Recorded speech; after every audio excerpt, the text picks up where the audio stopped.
बिस्मिल्लाहिर्रहमानिर्रहीम। अस्सलाम वालेकुम नाज़रीन, मैं हूं साकिब बशीर। रिजवाना तशद्दुद केस की हम बात करेंगे। जो रिजवाना है उस पर तशद्दुद का इल्ज़ाम है सिविल जज की अहलिया सामिया आसिम पर। और उस केस में कल मैंने आपको बताया था कि जो सामिया आसिम है उसकी ज़मानत बाद अज़ गिरफ्तारी की दरख्वास्त जो है वो जुडिशल मजिस्ट्रेट शाइस्ता कुंडी ने खारिज कर दी। मुख्तसर फैसला जो है वो अदालत ने कल तकरीबन दिन 2:30 से पौने 3 बजे सुनाया था और अदालत ने ये कहा था कि ये जमानत की हकदार नहीं है। आज उसका तहरीरी ऑर्डर जो है वो जारी हुआ है। तहरीरी ऑर्डर में बहुत अहम पॉइंट्स उठाए गए हैं। बच्ची की इंजरीज कितनी हैं, कौन कौन सी रिपोर्ट से रिकॉर्ड पे हैं, किन लोगों के बयानात की रोशनी में अदालत ने जमानत का फैसला किया और ख़ास तौर पर क्यों अदालत ये समझती है कि सामिया आसिम जमानत की हकदार नहीं है, कि जब उनके वकील ये कह रहे हैं कि वो इनोसेंट है और दूसरा सबसे बड़ा जो ग्राउंड है वो ले रहे हैं कि वो एक खातून है और खातून होने की वजह से उसे जमानत दी जाए। ये आज 3 सफ़ात का फैसला जो है वो तहरीरी फैसला, बड़ा इंपॉर्टेंट फैसला है। शाइस्ता कुंडी हैं जुडिशल मजिस्ट्रेट जिन्होंने जारी किया है और ये रिजवाना तशद्दुद केस में है। रिजवाना बच्ची जो है उसकी उम्र 14 साल बताई गई FIR के मुताबिक, उसके घर वालों के मुताबिक, और जो मुल्ज़मा के वकील हैं वो 16 साल बताते हैं। बच्ची इस वक्त लाहौर के अस्पताल में दाखिल है और उसकी अभी जो मेडिकल कंडीशन है, अब बताया जाता है कि अब वो उसमें बेहतरी आ रही है। कुछ रोज़ कबल ICU में बच्ची को रखा गया, ऑक्सीजन के मसाइल थे, तो अब ये बताया जाता है कि बच्ची की कंडीशन जो है वो बेहतर हो रही है। आज जो तहरीरी फैसला जारी हुआ है वो मैंने आपके सामने रखना है। एक तो जमानत जुडिशल मजिस्ट्रेट शाइस्ता कुंडी की अदालत से खारिज हुई और कल सेशन कोर्ट में उनकी जमानत जो है वो मुल्ज़मा की जमानत सेशन कोर्ट में जो है वो वहाँ पे जमा करवाई जाएगी और कोशिश की जाएगी कि सेशन कोर्ट से अब जमानत करवाई जाए। इसमें दो तीन चीज़ें इंपॉर्टेंट हैं। कल जब समाअत ख़त्म हुई तो उस वक्त एक जो है तलखी भी हुई जज और जो वकील है मुल्ज़मा के उनके दरमियान। वो आखिर में मैंने आपको बताऊंगा 3 सफ़ात का फैसला है क्या।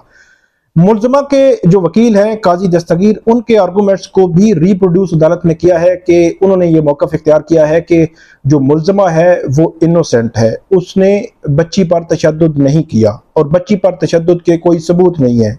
उसका मुल्ज़मा के वकील का ये कहना है कि CCTV फुटेज में भी बच्ची देखा जा सकता है कि बच्ची नॉर्मल हालत में है, जबकि अदालत ने जो प्रोसिक्यूशन साइड है, जो कंप्लेनेंट है, इसमें खासतौर पर जो सरकार है उनके प्रोसिक्यूटर अलग इस केस में पेश हो रहे हैं और जो कंप्लेनेंट है, जो फैमिली है, रिजवाना जो मुतासरा बच्ची है उसकी फैमिली की जानिब से अलग वकील जो है वो लाहौर से अदालत के सामने पेश हो रहे हैं।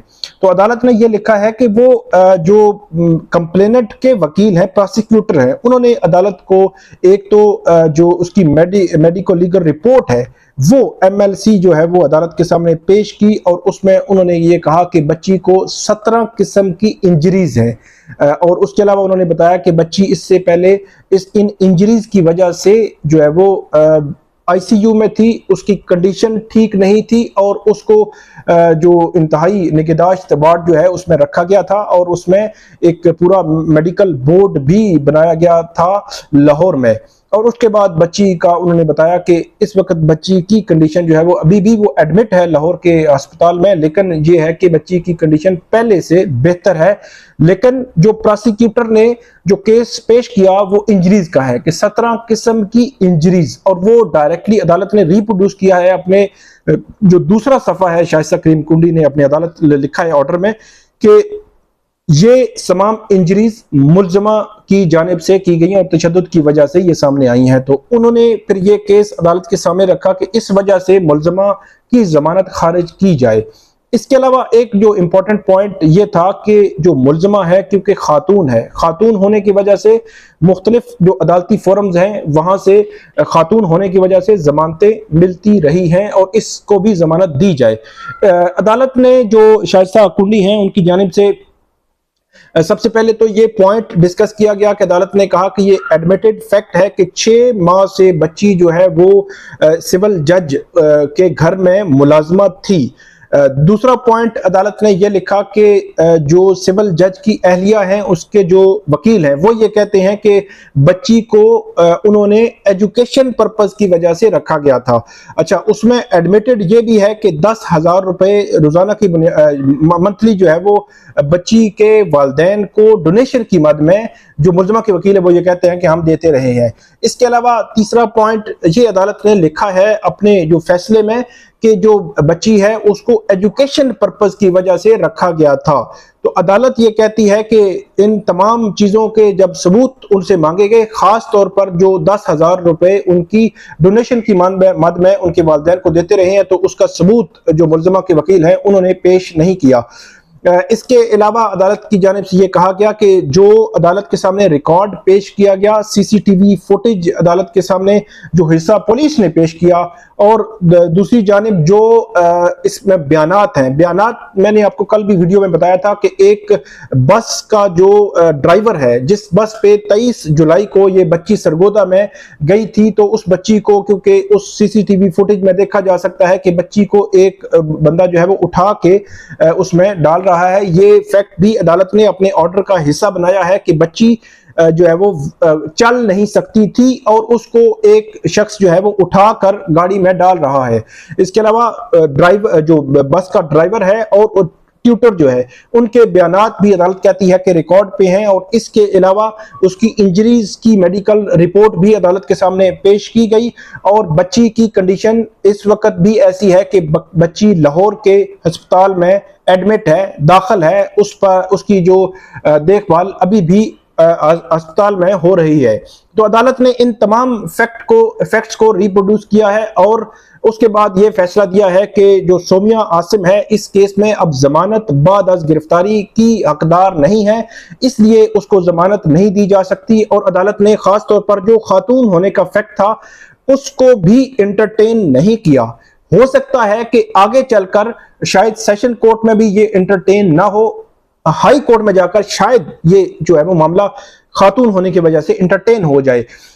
इसमें कल जो मामला सामने आया था उसमें अदालत ने एक, जब कहा गया था मुलजमा के वकील की जानिब से कि उनको जो पैसे उन्होंने मांगे 24 जुलाई को पैसे भेजे गए, और उसके बाद भी 1 या 2 दिन के वक्फे से फिर जो है वो पैसे भेजे गए, 50 या 60 हजार या 1 लाख 10,000 रुपया, तो ये अराउंड पैसे भेजे गए। तो वहां पे जज साहिबा ने ये कहा था कि क्या सिविल जज भी जो है वो जज साहब भी क्या जो है वो ब्लैकमेल हुए हैं, अगर बच्ची को आपने जख्मी नहीं किया था तो आपने पैसे क्यों भेजे। दूसरी तरफ मुलजमा के वकील ये कहते हैं कि 3.5 या 3 घंटे की जो सीसीटीवी फुटेज है, वो फुटेज जो यहाँ की एक हाउसिंग सोसाइटी है वहां से निकलते हुए फिर निजी जो बस है, बस अड्डा है स्काईवेज का 26 नंबर, वहां पे पहुंचते हुए वहां के तकरीबन 1.5 से पौने 2 घंटे की जो सीसीटीवी फुटेज है उसमें देखा जा सकता है कि बच्ची बैठती है और बच्ची की कंडीशन बेहतर है। ये क्लेम किया जो मुलजमा के वकील हैं उनकी जानिब से ये कहा गया कि उसमें सीसीटीवी फुटेज में देखा जा सकता है कि बच्ची ठीक हालत में है, जख्मी नहीं है। अगर जख्मी होती तो उस कंडीशन में वो ना बैठ सकती जिस तरह वो बेंच के ऊपर बैठी हुई है और एक लंबा टाइम जो है बैठी रही है। वही सीसीटीवी फुटेज कल वो अदालत को कह रहे थे, लेकिन अदालत ने पूरी सीसीटीवी फुटेज नहीं देखी, कुछ ऐसे देखे, लेकिन अदालत इस पॉइंट पे पहुंची कि जमानत खारिज की जाए। अब जो मुलजमा के वकील हैं वो कल फिर सेशन कोर्ट में जमानत दायर करेंगे। जो अपडेट होगी वो हम आपके सामने शेयर करेंगे। आप हमें फीडबैक जरूर दीजिएगा। अल्लाह हाफिज।